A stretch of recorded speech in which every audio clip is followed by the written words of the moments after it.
Hi guys, welcome back to another video. Thank you guys so much for coming back to another video, or if this is your first video, thank you guys so much for clicking on this video. Welcome to the DiAndersons family. If you guys are new here, my name is Dems. I'm a Jamaican who migrated to Canada in 2019 as an international student.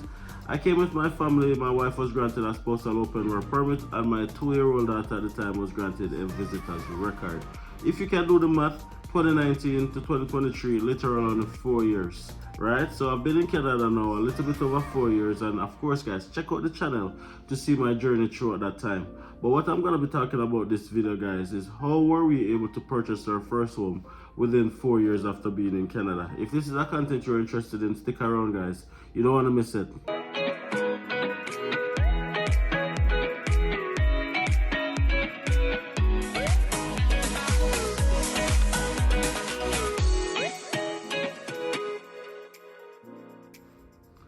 Welcome back guys. Now before I get into the video, I just want to say a huge thank you to all the persons who have been supporting our channel, all the persons who have recently subscribed. Thank you guys so much. If you have been watching our channel and you haven't subscribed as yet, just take a second and hit that subscribe button. Get us to 11,000 subscribers. Let's see how fast we can get there. Also, I want to say a huge thank you to all the persons who have been supporting our housewarming registry. We've been getting a package almost every other day, and you know what? We are overwhelmed by the support that we've been getting from our community, and we just want to say a huge thank you. If you guys want to support us, the link is in the video description right down below. You can click on the link. There's many items there, big or small, it doesn't matter. Everything is appreciated, right? Let's get now. Buying a house in Canada is a big deal for any immigrant, but more so buying a house in general is a big deal for any adult. And for us, the journey started last year, 2022, was when we decided that, you know what, we're going to start working earnestly towards buying our first home. And one of the first things that we had to do was to see where we were credit-wise.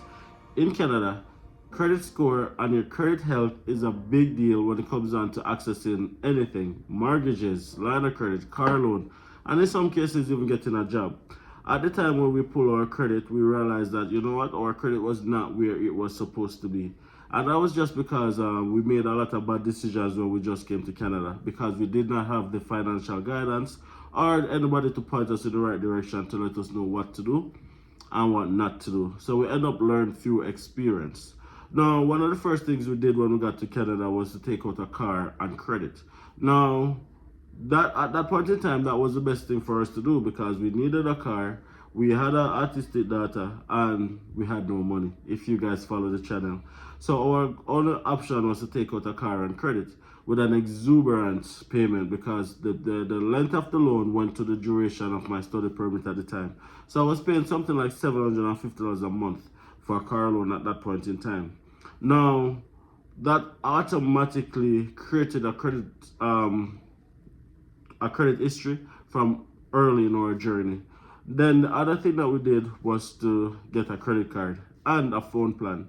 Now, in Jamaica, when you have a credit card, we are used to the fact that, okay, you can max out your credit card and pay your minimum payment, or you can max out your credit card and, you know, make your payments when you feel like, without any significant detriment other than the bank probably calling you and stalking you. So at the time, we had the similar mindset when we came to Canada. So we were using our credit card, maxing out our credit card without making at least 75% of our full balance payment. We were only making our minimum payments, and in some cases not even making any payment at all, with the intention that, you know what, we're gonna double up next month or we're gonna close it. Those were some of the very bad decisions that negatively impact our credit. Now, once you fall into bad credit habits, it's very hard to get out of it, and that was what we encountered. It took us literally 2.5 years to be able to recover from all of those bad decisions, and then got to a point where we have to start rebuilding our credit on the right track. Now, in doing that, we also started understanding the financial sector in Canada a lot more. Of course, I became a banker, started working in a bank, so I started to see things from a financial point of view and how decisions can really affect and impact your life. So I started making better financial decisions at that point in time. Now, there are some things that you want to make sure that you have under your belt, and that's a TFSA, which is a tax-free savings account. Whatever interest you earn in this account, it's non-taxable. So you want to get that account open, and the reason why you want to get that account open is because you can start now saving towards your down payment, right? You can start saving towards your down payment, and whatever interest you make, you don't have to pay tax on it. Now, your RRSP is also a very good option, but the RRSP is predominantly for retirement, and you can take up to 35,000 from your RRSP, non-taxable, for your first down payment, which is called your first home buyer plan. But the thing with your RRSP is, if you take your down payment from it, you're gonna have to pay it back within 15 years, otherwise it becomes taxable. But since 2023, the government of Canada has developed a new plan. It's called your First Home Savings Account. It's kind of like a fusion between your TFSA and your RRSP come together. Whatever interest you earn, it's non-taxable, and whatever you use for your down payment, you don't have to pay it back. The only thing is, you have to use the money in this account specifically to purchase your first house. Other than that, it's gonna become taxable. Now, we figured out all of those things. We opened our accounts and we started saving. Now, all you need for your first house in Canada is 5% deposit, as long as you're gonna be living in the house. If you're not gonna be living in the house and you're planning to purchase a rental property for the sole purpose of making an income, then you're looking at a minimum of 20% deposit, whether it's your first house or not. But as long as you're gonna be living in the property, all you need is 5% deposit, right? Now, 5% deposit as well as closing costs. And that deposit has to be in your account for a minimum of 3 months. So you can't make a lump sum deposit and then automatically go and apply for a mortgage unless you're able to show specifically where that lump sum deposit came from, whether through Government of Canada check, or you get probably a bonus at work. Those things can be used, but you can't use stuff like you get a gift from a family member or a growing tree kind of thing. You have to be able to show at least 3 months of consistent savings for this deposit before you are able to apply for a mortgage. So that is why when we started now saving towards it. Now, while saving towards our deposit, we also were looking at houses. If you guys follow our channel, you guys would have noticed that we have been doing a lot more open houses than what we usually do. And that's simply because we have been going to so many houses, we decided that, you know, we're gonna video some of these houses. We didn't video all because we ended up looking at probably over 50 properties. No exaggeration. We looked at some, they were okay. We looked at others and we didn't like it. And we looked at some and it was real outside of our price range. So we decided that, you know what, we're gonna keep looking until we find the one that we think would be perfect for us, right? And in looking and looking and looking, we found a house that we thought that would be ideal for us. Now, we submitted our offer to purchase through our realtor. By the way, if you don't know our realtor, her name is Anna Kuhl. We did mention her in previous vlogs. If you're looking at in purchasing a house in Grand Prairie, please reach out to Anna and let her know that DiAndersons sent you. And you know what? You'll be not only well taken care of, but you know that you'll be in the best hands. Okay. Now, we did submit an offer on a house that we thought would be perfect for us. Now, sad to say, our mortgage was not approved at that point in time.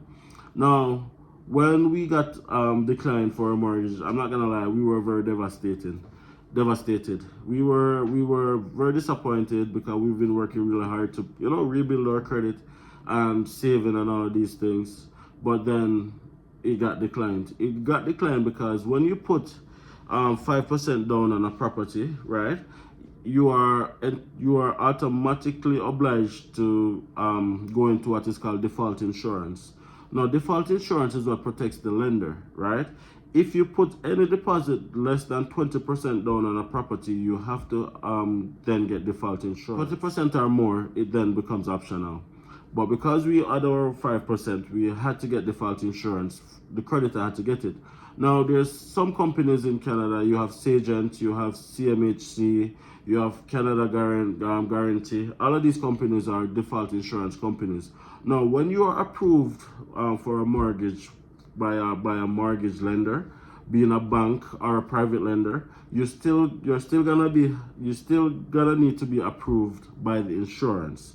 So what happened for us was we were approved by the lender, but we were declined by the insurance, meaning that the insurance had more stringent things that they look at, and we weren't able to meet that requirement at the time. But our approval with the lender was still there. So what we did, we started working again. We didn't give up, even though it was very, very, very disappointed and we were very devastated. We decided that, you know what, we're gonna go back to the drawing board and we're gonna work at it again. And then we started doing the things that we know that we should be doing in order to build up our credit in such a way that we have to be approved. We went at it, we did what we have to do. But the thing is, time was running out on us because our pre-approval or approval with the lender is only for a specific time. I think it lasts for 3 or 4 months. I don't quite remember. And so we had to find something within that time span. Otherwise, we would have to do back everything all over again, which we didn't want to do. So we started assiduously working towards this goal. But while working towards this goal, we were still looking at other properties because the one that we wanted first came off the market, right? And then we found the house that we ended up buying. And once we found that house, we realized that it was such a good thing that our mortgage got declined in the beginning, because the house that we would have bought is night and day compared to the house that we end up getting, right? So sometimes in life, guys, when things happen, don't question life. Everything happens for a reason, and you cannot connect the dots looking forward. You have to connect the dots looking backwards. When you look at your life and you see that every single thing pieces up exactly as how it should, that is when everything makes sense to you and you realize that everything works together for your favor, for your good. So we ended up putting in another offer. We were really, really nervous, by the way, guys, because, you know, we've been declined probably a couple months before, and, you know, we did what we thought we needed to do, but we were still really, really, really nervous. So, and again, that's why we have to really and truly be so thankful to our realtor. She was very, very patient and understanding throughout the entire process, and you know, she was there every single step of the journey. We ended up start looking again. We ended up finding another property, and then we ended up submitting another offer to purchase. Now that offer to purchase, guys, we were like so nervous. We were so nervous because once you've been refused or declined something, when you're doing it again, it's like an extra nerve. Not that to say, we got approved. We got approved, guys, and we were over the moon. We were so happy. We did everything that we needed to do. We made our down payment, and then we had to get a lawyer. Once we get a lawyer, everything just started transacting in the background between the lender and the lawyer. So the only thing we needed to do was to just meet with the lawyer, make the lawyer payments. They do all the other stuff like the title registration and all those things, and we sign the documents, and then everything is transferred over to us. Now that's a very simple and straightforward process. In Jamaica, you would have had to go to a number of different places on your own to do everything yourself. But here, everything is taken care of for you, and I find that was super convenient. The only additional cost that we had to pay outside of the lawyer cost was for an inspection. Now the inspection cost $500 in Alberta. And what the inspector do, they come in your house, they look around and they make sure that everything is tip-top. They check the structure of the property, right, to make sure that there's nothing that is going to cause harm to you, to the property, outside of what you can see. We did that. That was good. Everything was smooth. Everything was good. And then here you have it, guys. We end up purchasing our first home in Canada. Now, if you guys have been following our journey since 2019, you guys would have also known that when we started our journey, it was pretty tough. When we ended up landing, we only had 100 Canadian dollars. I ended up landing a couple days before my wife, and I had to send back that $100 through Western Union for her so that she can have some money to travel with. Now, you may be wondering, how did you end up land with only $100 and then you were an international student? The truth of the matter is, guys, we had enough money saved to pay our tuition, which was paid for a year in full. We had to purchase 4-year tickets, one round-trip ticket for my wife's mom. So that's one ticket for myself, one ticket for my wife, and a full fare for my daughter who turned 2 a couple months before traveling. And if you know anything about traveling, once you turn 2 years old, full fare, right? And then for Nat's mom, who had a visitor's visa, we decided that we wanted her to come with us so she can help out in the initial stages. So we had to purchase a round-trip ticket for her. That cost us like almost almost 400,000 Jamaican dollars, which is a little bit over 4,000 Canadian dollars.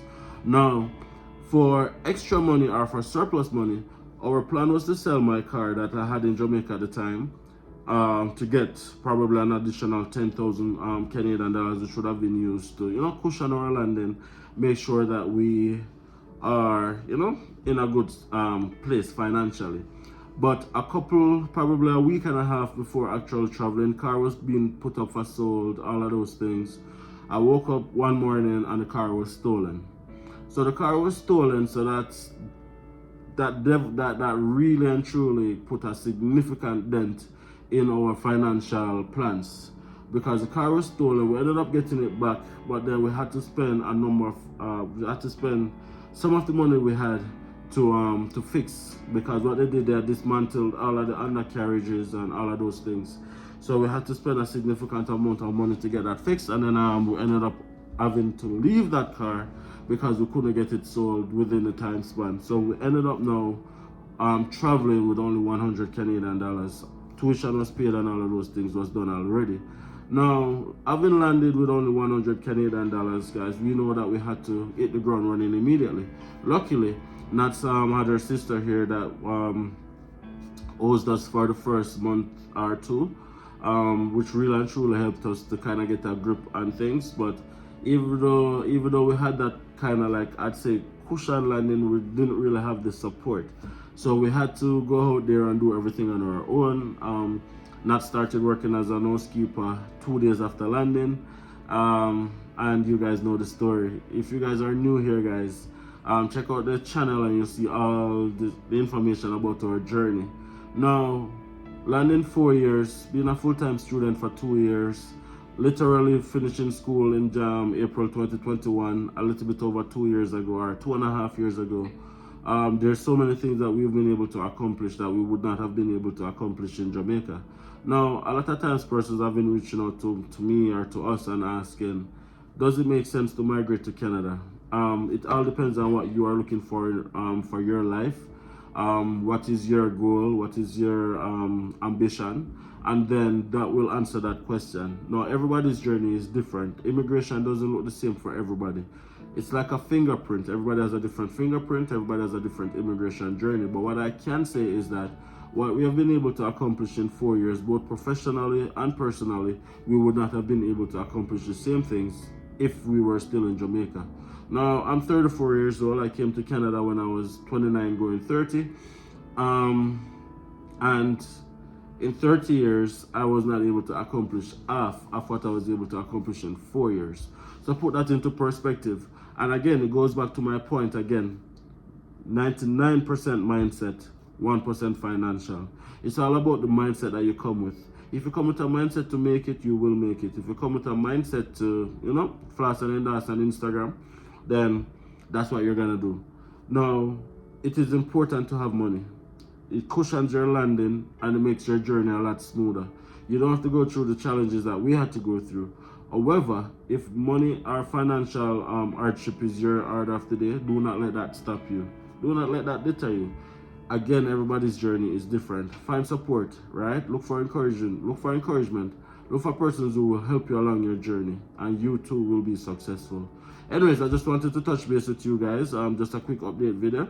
If you guys haven't liked the video as yet, please take a second and hit that like button. Subscribe to the channel. What are you waiting on? Get us to 11,000 subscribers as quickly as possible, and drop a comment, right?